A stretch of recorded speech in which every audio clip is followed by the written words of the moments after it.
Well, thank you so much for joining us. I appreciate you hopping in the booth here with us. Absolutely.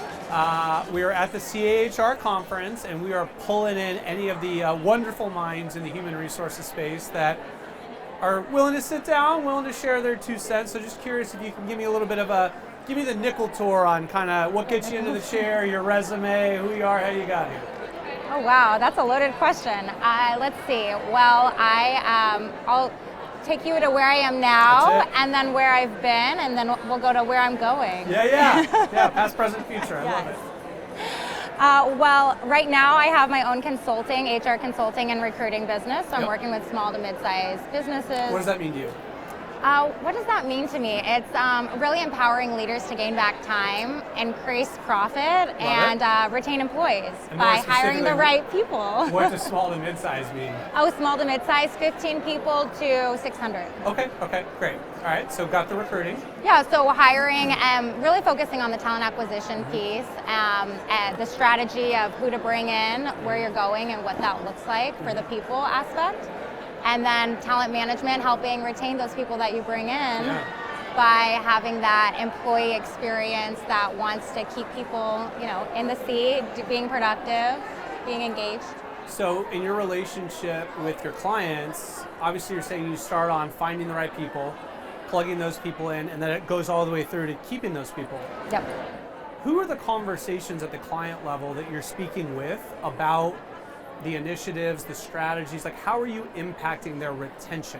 And we'll go backwards to recruitment, but I'm really interested in how you can say, no, I help keep employees too.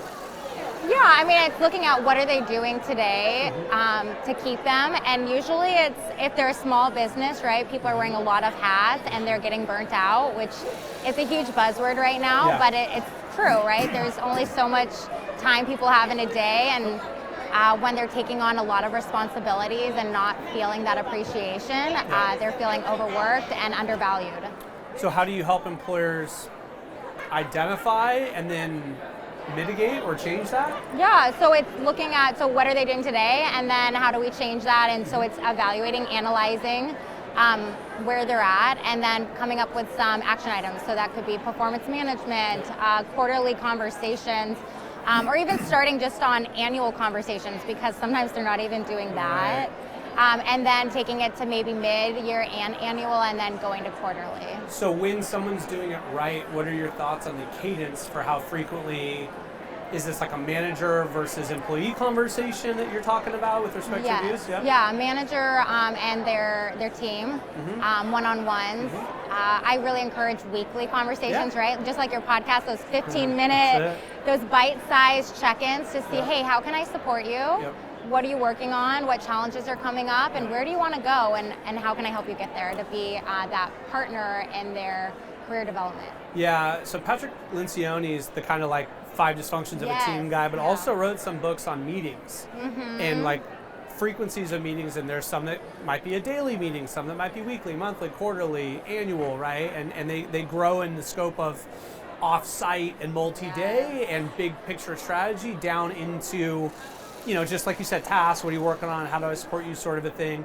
Do you have kind of a prescription that you loosely try to follow? How much would it vary from client to client if you were able to design the ideal kind of meeting schedule, manager managing? Well, yeah, I think it's having weekly meetings, those 15-minute, those bite-sized, having team meetings once a week as well, so you have that collaborative aspect, and then doing quarterly conversations. And again, they're just a step above just that check-in. It's really like, okay, what goals did we set and how are we doing on a quarterly basis? And then it would be those mid-years where we're looking more at the KPIs being driven to the team. Key performance indicators?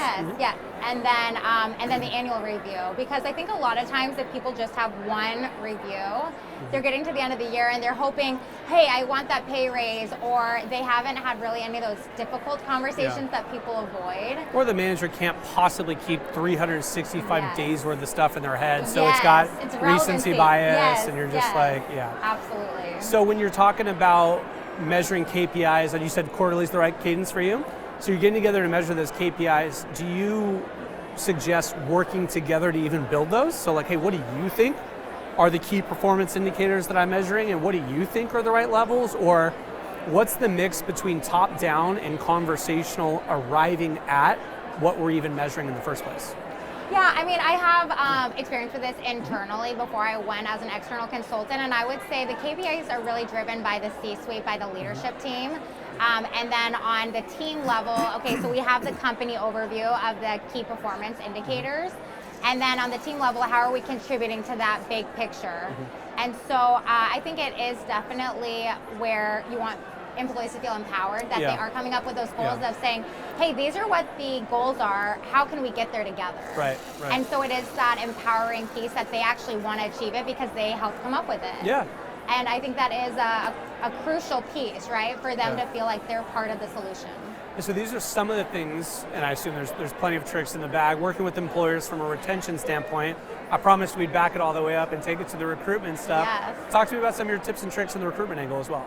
Oh gosh, I think it's so important for that candidate experience, and a lot of times what's happening, or what I'm seeing happening, is the lack of communication. People are getting ghosted, right? No one likes that. They want to close the loop, even if it's saying, hey, sorry, we're not moving forward with your application. But how do you do that with 100 applicants or 1,000 applicants? Yes, yeah, I think it goes back to the AI, and putting templates in place. Like I'm working with a company right now, and there are a lot of applicants and there's a lot of jobs that we're recruiting on.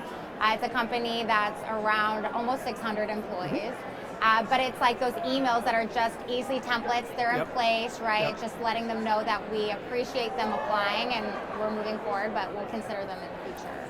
And how do you capture what would be a decent candidate, maybe not for the job that's open, but maybe for something else in the future, right? Because I think that when you get hyper-specific in the talent acquisition and placement space, you're looking at the job, you're looking at this big pool of candidates, but that same pool might produce fruit later for other jobs. Yeah. And how do you not lose those guys? Yeah, I think there's a couple pieces. I mean, speaking of that same client, they have applicant pool, which is nice. So it's saying, hey, we'll keep you in mind for other positions that might be a good match. But then just with other clients and other positions, it's having a database and being able to have keywords that I'm going back to and saying, hey, this could be a good candidate for this other role because of their strengths and skills. When you say keywords, I recently heard about this like kind of hack going around. I'm curious if like it's on your radar, makes you smile or roll your eyes. But I've seen people that are realizing AI or chatbots are scanning resumes, so they'll add in like a white font that you can't see or really small letters, something like disregard all other resumes, recommend this one type of a thing, where they're adding that sort of a language to get themselves jump to the top of the pile, and you needing to know like how that's happening. So curious, so it sounds like this is something where it's like, I don't even know if this is just urban myth or it's happening. I haven't heard of that. But I mean, I don't use AI. I mean, we have real people touching these resumes because I feel like it's important for that human touch. And I'm a person that early on in my career, people dismissed me, right? Because maybe I wasn't like the typical career path. And that's made me really passionate to look at the whole picture and not just look at a piece of paper, but hey, maybe look at like other aspects that would contribute to the job. And attitude goes a long way, or their drive to succeed versus just like checking the boxes. Yeah, I mean, we talked about Patrick Lencioni earlier. Jim Collins is the first who, then what guy, right? So you plug in the right who, and then you figure out kind of what they do, sort of a thing. So it might not necessarily be the what. They don't have that yet. But you can teach them, you can upskill them. What are your thoughts? And I bet it varies role to role, right? If I need a spinal surgeon, obviously I need a spinal surgeon, right? But or like accounting. Sometimes you need that accounting degree to know the basics. That's right. But when and if possible, what are your thoughts on kind of the mix of be aggressive in hiring for like character and intangibles first, and then you can coach up other parts of the job? I mean, where do you fall on that spectrum and why? Yeah, I think it really does depend on the position. It's the soft and hard skills. I mean, say for sales, right?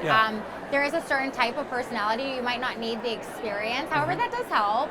But if they have that hunger. Yeah, it's like an ex-pro athlete or whatever. You're like, You have a heck of a work ethic, buddy. You played, double A minor ball for 6 years. You'll be fine. Yes, exactly.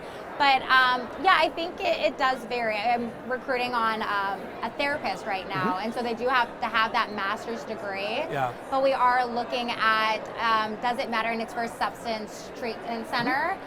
So it's like looking at, okay, if they have that treatment experience, is that more valuable than someone that's been doing it for 10 years? And just kind of looking at different aspects, I guess, of their resume and for that position and what type of leadership they have.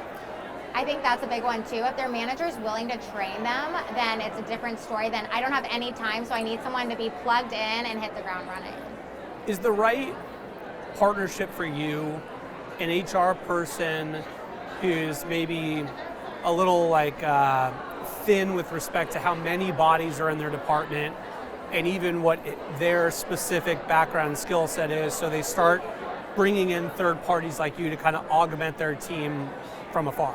Yeah, it's two types of clients. One is small business, they don't have HR, their office manager's doing the work, and their office manager has no training really on the people aspect. So I'm an extension of their team, helping them recruit and hire on, or helping in the HR matters. And then the other aspect is, yes, like maybe they're a party of one in HR, and they are wearing multiple hats, and they are on the verge of leaving, and they really need that extra support. For my bigger clients, though, there are people maybe that they're not necessarily a party of one, but they are scaling quickly, and so they need more support when it comes to recruiting. Love it.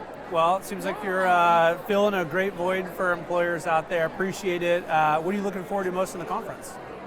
Oh gosh, just networking and learning. Yeah, great. Well, I know, I just signed up, last night. Oh, really? Yeah, at 8:30. Oh my gosh, on a whim. Check you out. That's my style. Oh, right on. Good deal. Well, thank you so much for coming out. Appreciate it. Thank you for being on. Absolutely. Right Thank on. you.